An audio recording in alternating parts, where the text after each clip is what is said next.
Capítulo 9. João, antes e depois do Mestre, o processo de transformação. A transformação da personalidade de João. Todos consideram João o mais dócil dos discípulos, o que não corresponde à realidade. Ele se transformou, ao longo da vida, num ser humano repleto de amor. Mas antes de encontrar Jesus e durante sua caminhada com o Mestre, sua emoção flutuava como um pêndulo. João tinha momentos de brandura, alternados com reações de intensa agressividade, simplicidade com intolerância. Foi o único que propôs excluir os opositores. Jesus tinha especial apreço pelas pessoas complicadas. Declarou certa vez que tinha vindo para os doentes. Queria lapidar a personalidade deles e fazê-los pensadores. João, como Pedro, tinha graves defeitos em sua personalidade. Não há indícios de que fosse hiperativo, mas há evidências de que era tenso, explosivo e não sabia lidar com contrariedades. Também, à semelhança de Pedro, entrou as suas principais características que destacavam a transparência e a sinceridade. Não sabia esconder os sentimentos, não maquiava os segredos da alma. Tinha enorme capacidade de observar detalhes. Registrava os comportamentos de Jesus nos solos da sua memória como um fotógrafo profissional que observava luz, sombra e espaço. Desde cedo percebeu que Jesus não tolerava agressividade. Embora fosse vítima do gatilho da memória e, consequentemente, dessas respostas rápidas e impensadas, entendeu que Jesus exigia um preço da inteligência. Tinha de aprender a arte do perdão, a suportar críticas, a ser rejeitado, a enfrentar injustiças. João já recebera algumas lições de sua mãe e do seu pai Zebedeu. A pequena indústria de pesca era reflexo de um homem bem-sucedido. João, como seu irmão Tiago, já experimentara o gosto do sucesso. Eram ambiciosos. A certa altura da trajetória com Jesus, os dois revelaram sua ambição. Para surpresa do mestre, enviaram sua mãe como porta-voz para pedir que em seu reino um se assentasse à direita e outro à esquerda. Eles não entenderam que o reino de Jesus era de outra dimensão. Não pertencia a este mundo físico. Achavam que Jesus assumiria o reino de Israel. Nesse eventual governo, desejavam os principais lugares, deixando os demais para os outros discípulos. Jesus, admirado, disse que não sabiam o que pediam. Indagou que seriam capazes de beber o cálice que ele beberia, o cálice do seu martírio.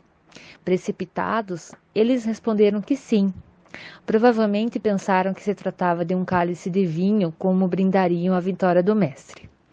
Os discípulos tinham grande dificuldade de entender a mensagem de Jesus, mas, revelando uma paciência incomum diante dos erros grotescos, Jesus não desistia deles, e quando os repreendia, fazia-os com brandura. Pouco a pouco, o artesão da alma esculpia uma obra-prima desses jovens incautos. Todo grande líder estimula seus liderados a fazer grandes coisas, mas ninguém deseja ser superado. Todo grande mestre ensina esperando que seus discípulos se igualem a ele, mas nunca o ultrapassem. O comportamento de Jesus nessa área é magnífico. Ele foi tão desprendido de poder que disse que após sua morte, eles fariam obras maiores do que as que ele tinha realizado.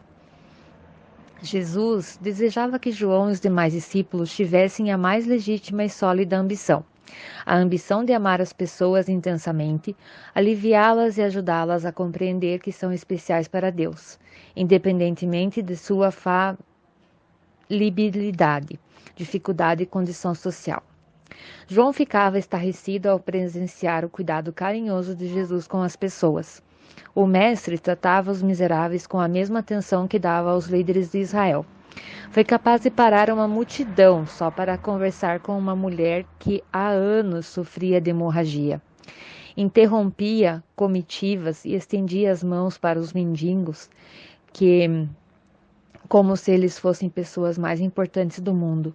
Cegos, paralíticos, leprosos, tinham seu dia de príncipe quando encontravam com o mestre da vida.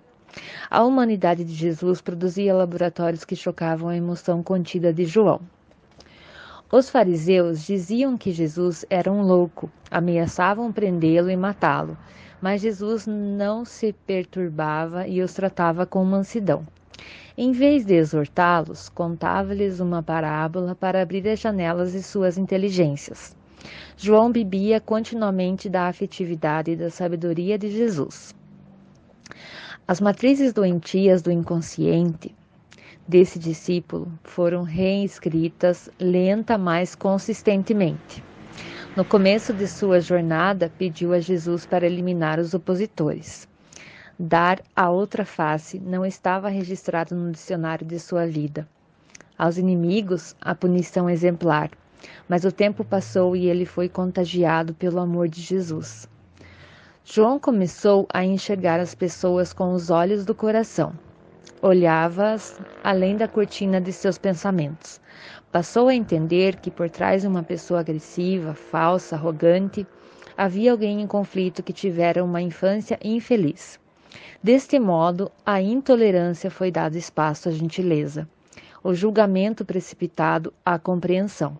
A indiferença foi substituída pela sublime preocupação com a dor dos outros. Aos meus amigos, um grande presente. Subtítulo. Ao final de sua jornada com Jesus, João conheceu a fonte do mais excelente dos sentimentos. Na última ceia, percebendo que seu mestre estava triste, teve um gesto incomum na frente dos seus amigos. Reclinou a cabeça sobre o peito do mestre.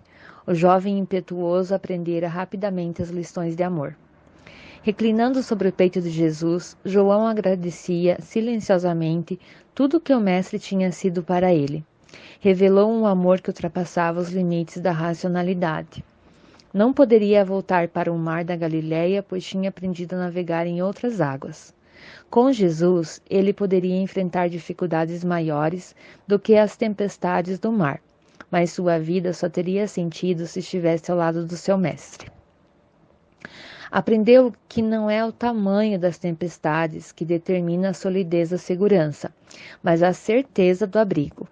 Jamais se sentiu tão protegido como junto a seu mestre. Provavelmente, pela primeira vez, entendeu que valia a pena correr riscos para transformar os mais belos sonhos em realidade. Na juventude, os discípulos de Jesus tinham sido ensinados a competir, a lutar por seus interesses, a tirar vantagem de tudo, a pensar primeiro em si e depois nos outros. Mas eles conheceram um vendedor de sonhos que era um excelente educador. O mestre colocou-os em situação imprevisível, expôs as máculas de sua personalidade para transformá-las. Cuidou das feridas de suas almas, por fim vendeu-lhes o sonho do amor incondicional. Quando terminou a ceia, Jesus se retirou. A noite era fria e densa, mas algo queimava no seu interior. Suas últimas palavras tinham sido eloquentes. João capítulo 13, versículo 18. Não pediria atos heróicos nem exigiria gigantismo e perfeição, mas apenas que permanecessem no seu amor. E completara dizendo que a única coisa que os faria serem reconhecidos como seus discípulos seria o amor pelos outros. A marca de uma nova vida não era dada pelo sucesso das conquistas, e a eloquência das palavras, mas pelo amor entre eles.